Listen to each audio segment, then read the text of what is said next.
Is the progressive left, Democrat, socialist as crooked and as crazy as they seem? No, they're not. They're worse, and you wouldn't know that unless you know their MO, that is, their method of operation. Stick with me, and I will demonstrate with video support just how crooked and deceitful they really are.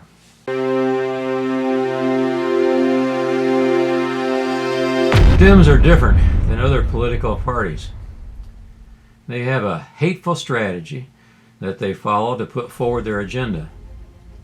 In the past, the most often used tactics of various parties was to attack your opponent's agenda, trying to make the point that their plan for good government was better than your plan. But in times past, there were self-imposed limits on the attack. You could assault the opposition's platform, but you left it there. You stopped. There was nothing more that needed to be said. But time has changed this, and now nothing is considered off limits. And is this just modern politics, or is it has more to do with the lack of moral character of the people behind the politics? There's an old adage that says you can define a person by their actions, which are a window into their soul. More simply put, you are what you act out, because what you do is what you think.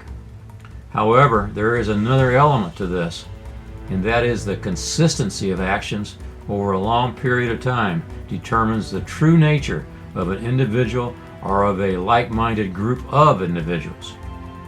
We saw this played out during the Kavanaugh and Mueller hearings. After spending hours of watching the circus surrounding those hearings, I began to realize the true nature of the progressive left Democrat Party. There is a consistency of thought and action that defines them. And to be honest, it's not pretty. As I watched the events, these four questions kept coming to my mind. 1. What is their consistent method of operation? 2. Who benefits from their actions? 3.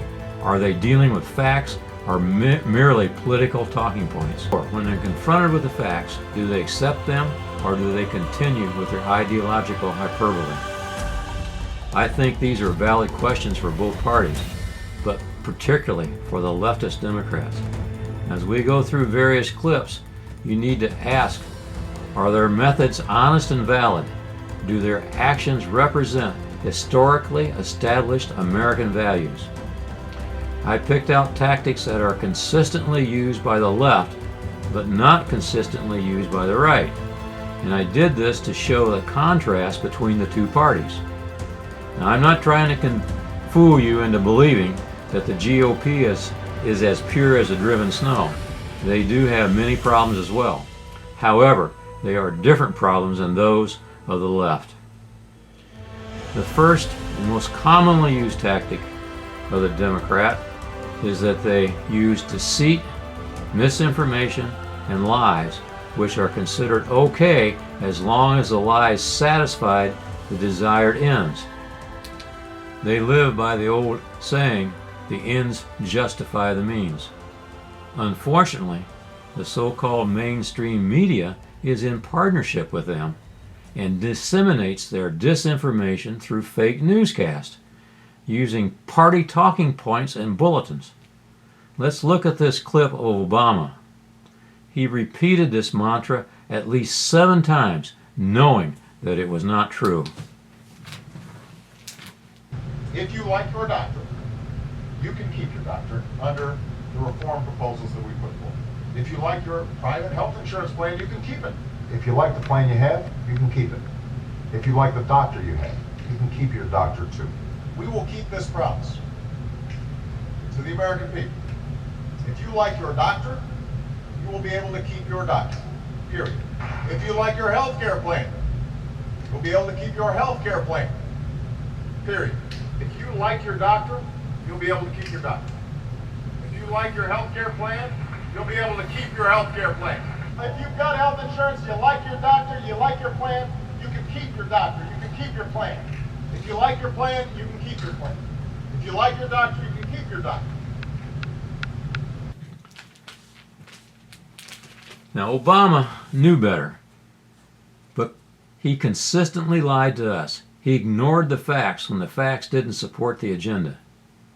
Here we see Jonathan Gruber, professor and social leftist, telling his audience that the public, that's us, that's you and me, are too stupid to understand the facts and that deceit is the only way to present the argument for Obamacare.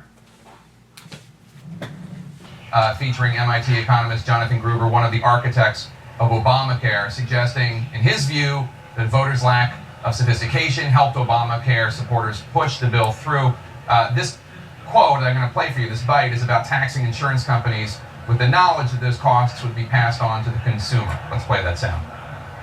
We just tax the insurance companies. They pass on higher prices. That offsets the tax break we get. It ends up being the same thing. It's a very clever, basic exploitation of the lack of economic understanding of the American voter.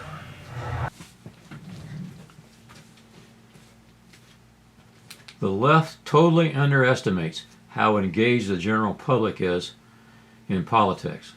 Now, this clip here from Prager shows how the left lies and takes out of context things that President Trump says.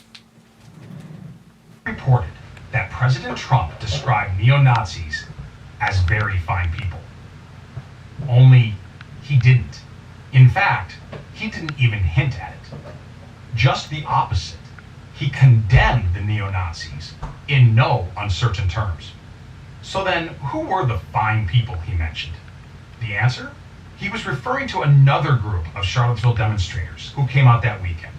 Protesters who wanted the Robert E. Lee statue removed, and protesters who wanted to keep the statue and restore the park's original name. This is what President Trump said about those peaceful protesters. You also had some very fine people on both sides. You had people in that group that were there to protest the taking down of, to them, a very, very important statue, and the renaming of a park from Robert E. Lee to another name. A few moments later, in case there would be any misunderstanding, he makes his meaning even more explicit. I'm not talking about the neo-Nazis and the white nationalists. They should be condemned totally. Lest you have any doubts that good people were in Charlottesville to protest the removal of the Robert E. Lee statue, the New York Times confirmed it in a story they published the next day. The scandal of Charlottesville is not what President Trump said about neo-Nazis. It's what the media said President Trump said about neo-Nazis. It's a scandal because news reporting is supposed to be about gathering facts, not promoting an agenda. In Charlottesville, they got it exactly backwards. We have been living with the consequences ever since. Plainly put, ABC, CBS, NBC, NPR, the New York Times, the Washington Post, and the others spread a malicious lie that has poisoned our national dialogue. They should apologize to the American people for what they have done. They do this blatantly and consistently, even when there is video evidence to demonstrate that they are being deceitful. By the way, if you are not watching and supporting Prager you should be. They are a great organization disseminating the truth about our culture and what is happening to it. I will include a link to Prager in the comments section below. Number 2, they use character assassination to destroy the opposition in the eyes of the ignorant masses. The most recent xenophobic, bigoted remarks from the occupant of our White House. I will always refer to him as the occupant, as he is only occupying space. This president, who has been credibly accused of committing multiple crimes, including colluding with foreign government to interfere with our election. This is a president who has overseen the most corrupt administration in our history and pursued an agenda to allow millions of Americans to die from a lack of health care while he transfers millions of dollars in tax cuts to corporations. This is a president who has said, grab women by the pussy. This is a president who's called black athletes sons of bitches.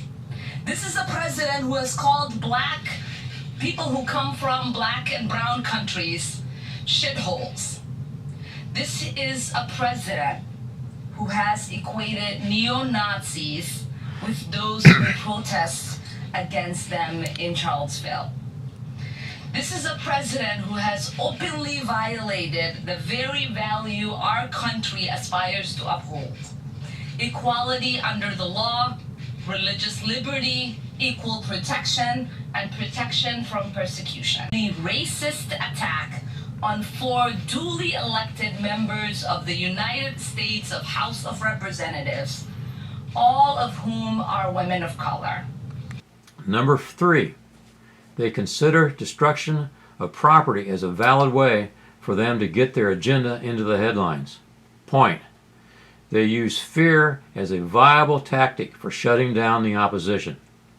In this video, we see Antifa, the terrorist group supported by the left and financed by leftist billionaire George Soros.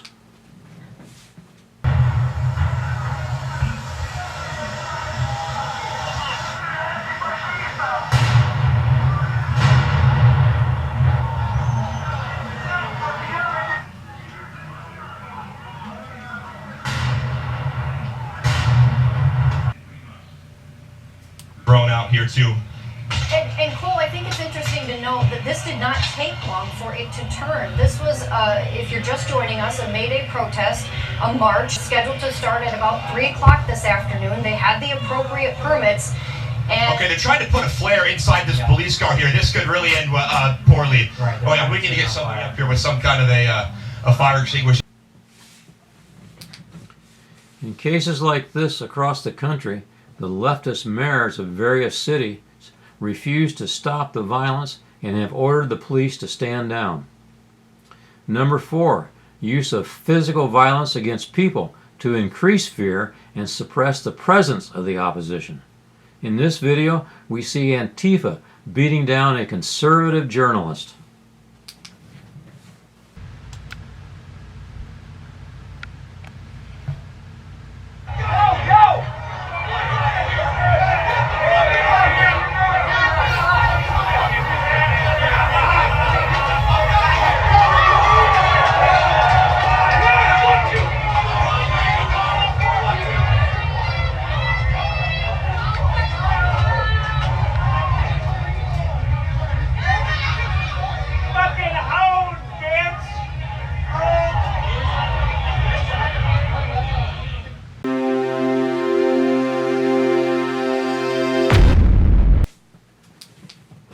Amazingly, as of this viewing, there has not been one arrest made, which is not unusual for the Portland Police Department in cases like these. Number 5, incite the fringe and those with mental issues to use extreme violence, which raises the fear level even higher. This is intended to shut down all opposition. Here are the results of Maxine Waters calling for the death of the deplorables. That's us, the deplorable Republicans. Some sound from a recent LGBT event that you were at that has drawn a lot of criticism. Let's listen to it. Wow, what a moving evening this is.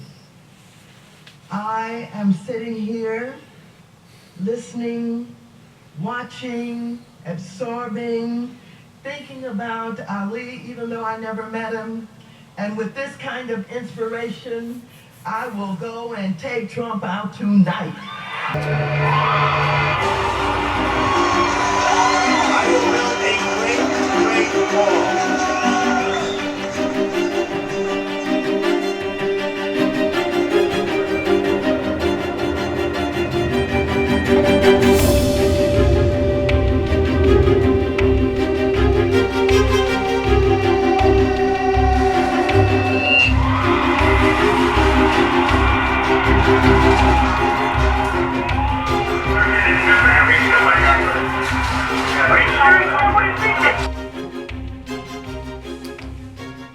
Number 6, the use of victimization, referred to as intersectionality, trying to gain the higher ground by claiming to be oppressed even if you are not a victim.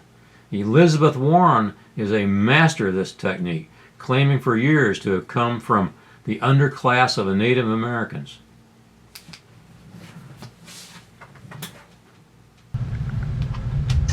Well, Senator Elizabeth Warren continues to insist that she is a genuine American Indian, is in spirit, if not genetically. And to support her claim, she cites her parents, whom she claims had to elope due to racist objections to her mother's part Indian heritage. Twyla Barnes is an actual Cherokee genealogist. She's looked into this, and she joins us tonight to tell us what she's found. Twyla, thanks for coming on. Thank you. So if you could just settle this for us, since this is something that you're expert in, is Elizabeth Warren a Cherokee Indian? No. No. She doesn't have, she's not enrolled. She has no family on the rolls. She has no indication of Indian ancestry anywhere in her lineage. And when caught in this lie, a lie which she perpetrated for decades, she blamed her family for telling her she was an Indian. Now the left will toss their mothers under the bus if it works for them. Obama, if you remember, tossed his grandmother, the one that raised him. He tossed her under the bus. According to him, she was nothing more than a white cracker racist who feared blacks. Number 7, using political correctness and euphemisms to hide the true nature of an issue. For example, abortion has become a woman's choice. Government deficit and debt is referred to as an investment for the future. The point is, if you control the language, then you control the culture. Now, if you're too smart to buy into this insane political correctness, then they go back to character assassination. Number 8, the Dems are no longer a united party with a platform for America. They are now a confederacy of fringe groups using multiple purulent interests as a cover for their leftist movement. This keeps the opposition on the defensive, thus providing cover for the real agenda. Look at all the fringe groups they align themselves with: LGBTQ, illegal aliens, abortion rights, gun control advocates, Antifa and anti-Semitic groups, anti-Christian groups, and the list goes on and on. If there ever was a list of deplorable, the Democratic Party is there to support their actions. Number 9, promoting and using liberal judges to legislate from the bench with the ultimate goal of destroying the Constitution, especially the Bill of Rights. We saw this past weekend their calls to destroy the Second Amendment after the horrible shootings. They did this before all the facts were in. It's amazing how quickly they do this before the gun smoke is even cleared or the bodies have become cold. Never, ever, ever leaving no time for the families to grieve. This is the most devastating attack of the left. If the country loses the Constitution, we the people have lost the country. Constitutional protection is something we cannot afford to lose if we are to remain a country with personal freedoms and liberty for all. This is paramount. Number 10, they always stand as a group, using groupthink to oppose the opposition, no matter whether the issue is right or wrong, legal or illegal. Here's a montage from Tucker Carlson demonstrating the use of groupthink to push forward their agenda. Truly and completely damning. So damning you could block the Colorado River with it and create your own hydropower. It was that damning. Watch. The report contains a potentially damning list of ways the president tried to, quote, influence the investigation. Arguing that the Mueller report is far more damning. It's not pretty. It is an ugly, damning piece of business. I agree with him that it's absolutely damning. Democrats say the report is damning. The report from the special counsel is more damning than all those reports. Far more damning to the president than the attorney general initially indicated. But it's still very damning. As we told you, damning. And that's what the geniuses concluded before a single one of them had even read the report. Their use of the same language shows they can't think for themselves. Well, this is my list of the 10 most used tactics the left perpetrates on us to put forward their agenda. What can we do? How can we stop this deceit? Well, we must all become critical thinkers, evaluating what they see to see if there's any truth in it. And then hold their leftist feet to the fire, making sure they are doing true good and not just what is good for their party. There's an old saying among Democrats, I'll vote for a yellow dog if it's a Democrat. Well, that kind of thinking may be good for their party, but that kind of ignorance is not good for the country, nor is it good for us as individuals. Well, thanks for watching, and be sure to share, subscribe if you like this video, and as always, remember, you have been warned.